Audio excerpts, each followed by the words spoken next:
ఈరోజు మార్నింగ్ నుండి breakfast, lunch నేను చూపిచ్చాను కదండీ! కృష్ణమ్మ రుచులు అని చెప్పి మా ప్రసాద్ గారనమాట. మా కాలనీలోనే ఉంటారు. ఫుడ్ అయితే అందరికి చాలా నచ్చిందండి. చాలా ఎంజాయ్ చేశారు. Thank you. ఉలవచారు, పాల తాలికలు, చక్కెర పొంగలి కడుపు నిండా తిన్నారనమాట. అదేదో అంటారు గదా! కడుపు నిండింది గానీ మనసు నిండలేదు అని ఆ టైప్‌లో తిన్నారనమాట.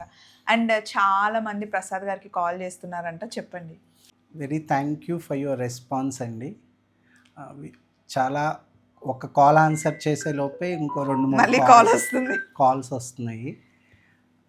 మీరు వాట్సాప్ కనుక మెసేజ్ చేస్తే మేము ఇమీడియట్‌గా మీకు రెస్పాండ్ అయ్యి మీకు మెనూ పంపించగలము. కొంచెం సహకరించవలసిందిగా కోరుచున్నాం. చాలామంది కాల్స్ చేస్తున్నారంట. వాట్సాప్ మెసేజ్ అయితే వెంటనే మెనూ ఫార్వర్డ్ చేసేస్తారండి. అందులోనూ కార్తీక మాసం కాబట్టి చాలా ఆర్డర్స్ వస్తున్నాయంట. Thank you so much. Food అయితే చాలా బావుంది. మీరు ఆర్డర్ చేయండి. కాకపోతే వాట్సాప్ మెసేజ్, కాల్స్ వద్దు. Thank you. థ్యాంక్ యూ అండి.